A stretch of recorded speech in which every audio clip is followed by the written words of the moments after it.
आज আমি super crispy মুচমুচে চিকেন পকোড়া রেসিপি আপনাদের সঙ্গে শেয়ার করব, যেটা আমরা রেস্টুরেন্টে অনেক বেশি দাম দিয়ে খেয়ে থাকি। সেটাই কিন্তু ঘরে খুব সাধারণ উপকরণ দিয়ে তৈরি হয়ে যাবে। বাইরে থেকে ক্রিস্পি মুচমুচে থাকবে, ভেতরে চিকেনটা সফট জুসি ময়েস্ট থাকবে। আমি কিভাবে বানাই সেটাই আপনাদের সঙ্গে আজকে শেয়ার করব।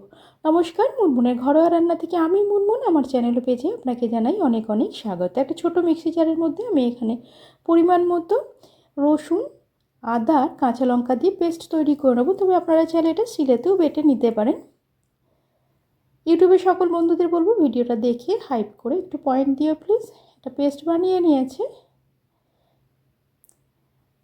আমি এখানে চিকেন নিয়েছি, বোনলেস চিকেন নিয়েছি। চিকেনের পরিমাণ সাইজ আপনারা আপনাদের ইচ্ছা মতো ছোটো বড়ো করে নেবেন। আমি এরকম সাইজে রেখেছি।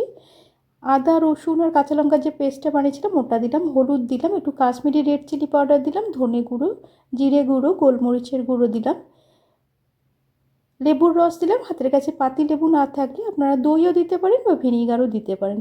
আমি এখানে কোনো ফুড কালার দেবো না, এটা বীজ পড়ে গেছিলো লেবুর, ওটা উঠিয়ে নিলাম। ফুড কালার দেবো না, এখানে কাশ্মীরি রেড চিলি পাউডার দিলাম। তবে রেস্টুরেন্ট বা রোড সাইডে যে স্টল থাকে সেখানে ফুড কালার দেওয়া হয়, আপনারা চাইলে দিতে পারেন। ভালো করে এটা ম্যারিনেট করে নিয়েছি, ঢাকা দিয়ে আমি রেখে দিলাম। যদি সময় থাকে 3-4 ঘন্টা মতো এটা ম্যারিনেট করে ফ্রিজে রেখে দিতে পারেন। যদি সময় না থাকে মিনিমাম আধ ঘন্টা মতো রেখে দিলেও হবে। চিকেনটা সুন্দরভাবে ম্যারিনেট হয়ে গেছে। এর মধ্যে আমি পেঁয়াজ দিলাম। পেঁয়াজগুলো এরকম লম্বা লম্বা করে পাতলা পাতলা করে কেটে নিয়েছি। পেঁয়াজের পরিমাণটা একটু বেশি দিলাম, আমার পছন্দ, আমি যেভাবে বানাই সেটাই আমি আপনাদের সঙ্গে শেয়ার করলাম। সঙ্গে একটু কাঁচা লঙ্কা দেবো ঝালের জন্য। ঝালের পরিমাণটা আপনারা আপনাদের ইচ্ছা মতো কম বেশি করে নিতে পারেন।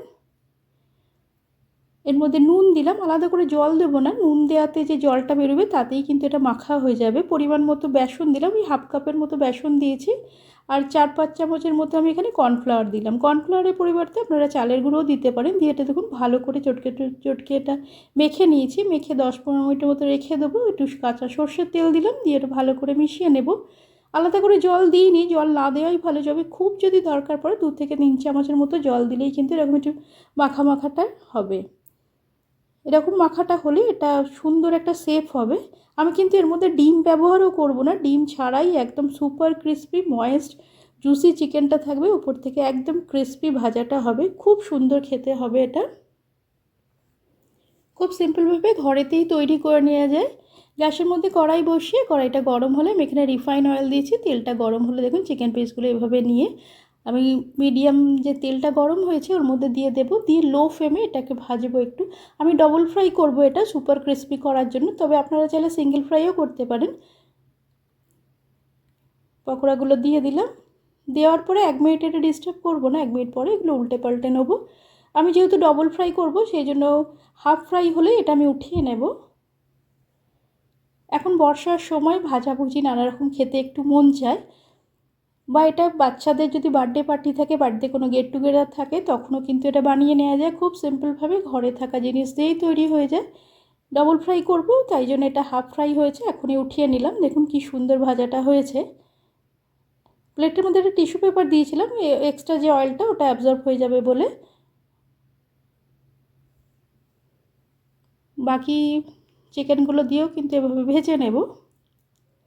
ম্যারিনেট করে এটা একবার ফ্রাই করে কিন্তু আপনারা আগের থেকে রেখে দিতে পারেন, যখন প্রয়োজন হবে গরম গরম ভেজে তাড়াতাড়ি এটা সার্ভ করে দিতে পারেন। সব বড়া চিকেন পকোড়াগুলি এভাবে ভেজে তুলে নেব। এবার এটা দেখুন একবার ভাজা হয়ে গেছিলো, এবার দ্বিতীয়বারও এবার ভেজে নেব। লো ফ্লেমেই ভেজে নেব। দুবার ভাজলে না এটা সুপার ক্রিস্পি হবে, খুব সুন্দর লাগবে, মুচমুচে একদম খেতে হবে। কিভাবে বানাচ্ছি, ঘরে এইসব জিনিসগুলো সাধারণত আমাদের ঘরে থাকেই, অন্য আর কিছুই লাগে না। একদম ব্রাউন করে, ডার্ক ব্রাউন করে এটা ভেজে নিলাম। দ্বিতীয়বার ভেজে এভাবে তুলে সবগুলো এভাবে তুলে নিলাম। খুব সুন্দরভাবে ভাজা হয়ে গেছে। খুব সহজে কিন্তু ঘরেতেই এভাবে চিকেন পকোড়া বানিয়ে নিতে পারেন। এটা কিন্তু আমরা বড় বড় রেস্টুরেন্টে তো অনেক বেশি দাম দিয়ে খাই। কমেন্টের মাধ্যমে জানাবেন আমার আজকের এই রেসিপিটা আপনার কেমন লাগলো। যদি ভালো লেগে থাকে একটা লাইক আর বন্ধুবান্ধবদের মধ্যে শেয়ার করার অনুরোধ রইল। ওপর থেকে একটু বিট নুন দিয়ে দিলাম।